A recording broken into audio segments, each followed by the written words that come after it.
Hello and greetings everyone. Today I'm out in the woods, not deep out in the woods, but enough to experience nature. Now, a lot of people think they have to have a temple or a sacred space, a building or something like that to be close to the gods. You don't. You don't need anything like that. You'll find your own sacred space. Now today I'm in a little park. The UK is on lockdown, so there's not many people about. And this gives us a chance to get more into the countryside, more into nature. We've had quite a lot of rain this last couple of days, more storms to come.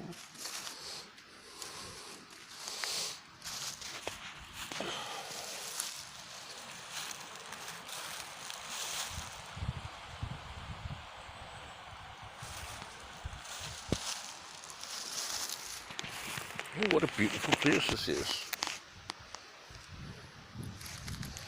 This is the type of place our ancestors would find the gods. This is where they'd come to worship. Now, not far from me at this moment, about 3 or 4 miles, there's a stone circle.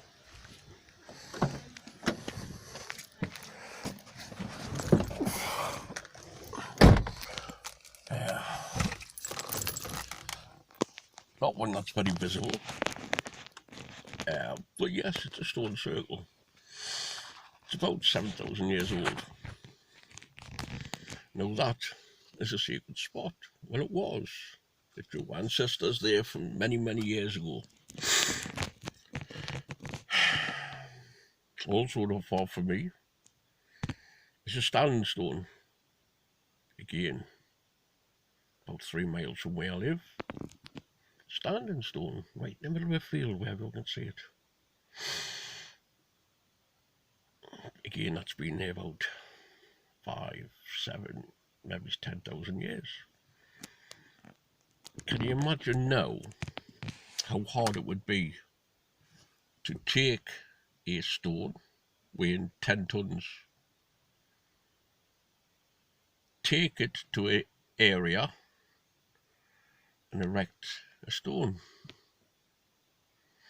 Now, you might say, well, it's possible. Okay, it's possible.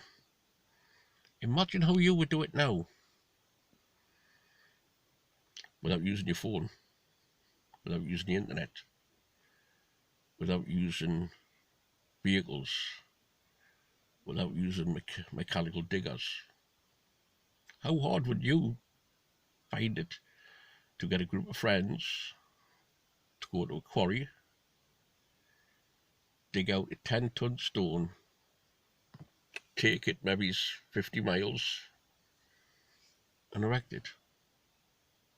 You wouldn't just do that anywhere. It would be a sacred spot. It would be a sacred spot to you. It would be a sacred spot to everyone for years beforehand, for years to come. Now, in the next few days, one of my closest friends, who died last week, he's getting buried. Now, because his family's Christian, they've got no respect for his religion, so it is a Christian-only funeral. Again, because of lockdown, very limited numbers. So, they're thinking to themselves, let's keep the heathens out, only close family and friends.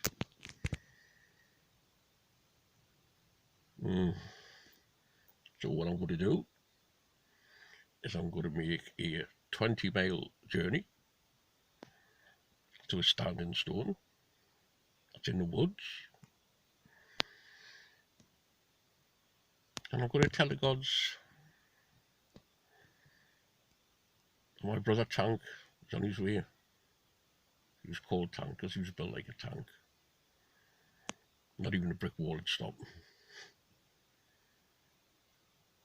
Okay, now that's that over with.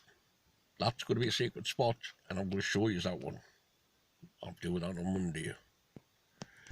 But what we're going to do now is talk about finding the gods. Now, it's important to find your own sacred space. You could feel like it's in your house, it could be in your garden, it could be lucky enough to be around you. But maybe it's not. Maybe it's time to travel. Maybe it's time to get out in the woods. Maybe it's time to explore.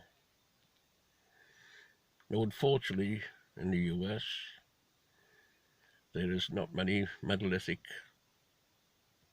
sites that I know of. But here in Northern Europe, everywhere. There's, as I say, there's 2 within 3 miles of where I live. That's that I know of. Within a 50-mile radius, there's got to be over 100 sacred sites from around 10,000 years ago. So there's plenty of sacred sites around. Now, just because in the US you haven't got these sacred sites already mapped out for you, doesn't mean to say that they're not common. They could be. You could be a few feet away or a few miles away from a sacred spot. Now, you may be wondering how to find such a space and what to look for. No one can tell you that. You've got to find that out. So, what I'm going to do is tomorrow I'm going to make another video, and that's going to be 2 sacred spaces that I personally have found that are sacred to me. They're not miles and miles away. They're personal to me. I'm going to show you how to find those spaces. What I want you to do over this next day or 2 is to study sacred spaces. Now, that is our connection to the gods. That is where the gods are. That's where the gods listen to. They listen to all the time. But if we make the effort to find an area which they believe is important enough to have a connection to the earth, we can travel to that spot, then maybe the gods are more likely to listen to it. So, over the next 2 days, I want you to go out, explore. Try go out with the woods or a river. I know some of you don't live anywhere near woods or river. I'm a very lucky person. But try and do that. Now, these next few days is going to be very difficult for me. Besides burying a brother of the faith, I also found out a couple of weeks ago I've got a growth on my neck. Had blood tests, ultrasounds, different types of scans, and it's a cancerous lump on my neck. Now, by the end of next week, I should have had surgery on it. We're just waiting for a place now, and as soon as there's a place ready, I'm going to be going in and hopefully remove the lump. So, as you know, I've got a lot on my plate at the moment. So forgive us for not being on Facebook as much as normal. I don't think I've been on for 2 days. Those that are following the course on the Nordic Compass, I'm going to give you a few tasks to do. And just understand that at times normal life gets in the way, and at this moment, with these last couple of weeks with me, normal life is getting in the way. At the minute, I'm spending a lot of time talking to my family, letting friends know, and making plans just in case things don't go the way I want. But one of my friends asked us, well, why don't you ask the gods to help you? Well, that's not what they're there for. It's not like the Christians. We don't ask the gods to do things for us.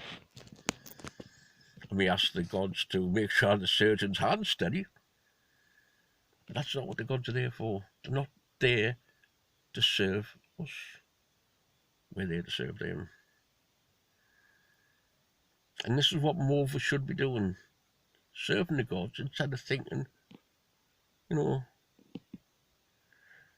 that they're always going to be there. So when I need them, they're going to be there. But I can't remember who it was, but I'm sure it was American. Some president or something says, do not ask what your country can do for you, but what you can do for your country. It works here as well. Don't ask the gods what they can do for you, what you can do for the gods. Now, this couldn't have happened at a better time for me with the surgery, because with the UK being on lockdown for 4 weeks, the gym's closed for 4 weeks. That's going to give me time to get the surgery, to recover, and hopefully I won't have to have the chemo, because if I have to have the chemotherapy, this will fall out, and that's a tragedy. Okay, everyone, hail the gods, hail Tia, hail Air, hail the Old Father, and be careful out there. Toodles.